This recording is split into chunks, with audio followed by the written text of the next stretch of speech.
அனைவருக்கும் வணக்கம். தமிழர்கள் அனைவருக்கும் இனிய தமிழ் புத்தாண்டு நல்வாழ்த்துக்கள். இதுக்கு எல்லாம் நம்ம நம்ம நண்பர்கள், குடும்பத்தில் எல்லாருமே நமக்கு வாழ்த்து சொல்லியிருப்பாங்க. நாமளும் கூட வாழ்த்துக்களை பரிமாறி இருப்போம். ஆனா தமிழகத்தினுடைய முதலமைச்சர் மு.க.ஸ்டாலின் அவர் வாழ்த்து சொல்லியிருக்காரா பாத்தீங்களா? காலையில இருந்து எங்கேயும் சொல்லியிருக்க மாட்டார். சொல்லலையே. இது வரைக்கும் வாழ்த்து சொல்லியிருக்காரா? கிடையாது. இந்து பண்டிகை எதுக்குமே வாழ்த்து சொல்றது கிடையாது. அது தீபாவளியாக இருந்தாலும் சரி, பொங்கல் திருவிழாவாக இருந்தாலும் சரி, விநாயகர் சதுர்த்தியாக இருந்தாலும் சரி, கிருஷ்ண ஜெயந்தியா இருந்தாலும் சரி, எந்த இந்து பண்டிகைக்கும் வாழ்த்து சொல்றது கிடையாது. கேட்டா நீங்க அப்போ நீங்க மதத்துல நம்பிக்கை இல்லை, நாங்க மத நம்பிக்கையற்றவர்கள், நாத்திகர்கள்னா அப்போ கிறிஸ்துமஸ் வாழ்த்து சொல்றீங்க, ஈஸ்டருக்கு வாழ்த்து சொல்றீங்க, ரம்ஜானுக்கு வாழ்த்து சொல்றாங்க, பக்ரீத் வாழ்த்து சொல்றாங்க. சொல்லட்டும், அந்த பண்டிகைகளுக்கு வாழ்த்து சொல்லட்டும், சந்தோஷம். அப்ப கிறிஸ்தவ பண்டிகைக்கு வாழ்த்து சொல்லும் போது, இஸ்லாமிய பண்டிகைகளுக்கு வாழ்த்து சொல்லும் போது, ஏன் தமிழ் பண்டிகைக்கு, தமிழர்களுடைய பண்டிகைக்கு, இந்துக்களினுடைய பண்டிகைகளுக்கு ஏன் வாழ்த்து சொல்ல முடியல? அப்ப இந்துக்கள் இழிச்சவாயன்னு நினைக்காங்களா? இந்துக்கள் இந்த அரசாங்கம் மதிக்காதா? இந்துக்களை திமுக மதிக்காதா? இந்துக்களுடைய இந்து பண்டிகைக்கு வாழ்த்து சொல்ல மாட்டேன்னு சொல்லக்கூடிய மு.க.ஸ்டாலின் தைரியம் இருந்தா, எனக்கு இந்துக்கள் ஓட்டு வேண்டாம் நீ சொல்லு பாப்போம். சொல்ல முடியுமா? ஓட்டு மாத்திரம் வேணும், இந்துக்கள் ஓட்டு. ஆனா பண்டிகைக்கு வாழ்த்து சொல்ல மாட்டேன். தயவு செய்து இந்துக்கள் சிந்திச்சு பாருங்க.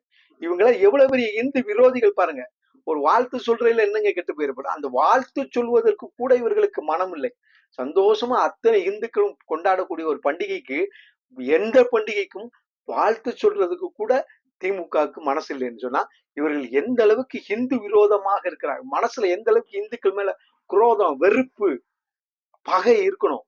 இவங்களை இந்து மதத்தை அழிக்கணும், ஒழிக்கணும் அப்படிங்கிற எண்ணம் இருக்க போய் தானே ஒரு வாழ்த்து சொல்றது கூட இவங்களுக்கு மனசு வர மாட்டேங்க. இவங்களை நம்பி நம்ம ஆட்சியை கொடுத்தோம்னா இன்னும் 5 வருஷத்துக்கு என்ன ஆகும்?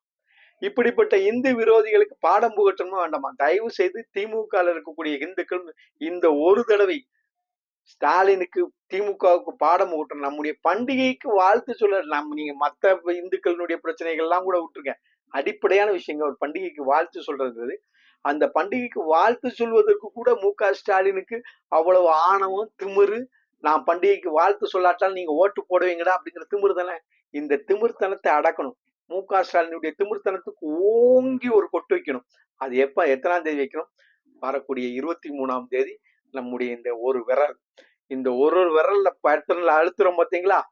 திமுக ஒழியணும், திமுக அந்த தமிழ்நாட்டை விட்டு இந்த ஆட்சி ஒழிய வேண்டும்னு ஓங்கி ஒரு குத்து. தயவு செய்து சிந்திப்போம். இந்த திமுக, ஹிந்து விரோத திமுக ஆட்சியை இத்தோடு முடிப்போம். கடவுளுக்கு செய்யக்கூடிய காரியம் இதுதான். கடவுளுக்கு செலுத்தக்கூடிய நன்றி காணிக்கை இதுதான். சிந்திப்போம், செயல்படுவோம். வரக்கூடிய 23ஆம் தேதி இந்த ஒற்றை விரலா நமக்கு பண்டிகைக்கு வாழ்த்து சொல்லாத திமுகவுக்கு ஓங்கி மண்டையில் ஒரு கொட்டு கொட்டுவோம். நன்றி.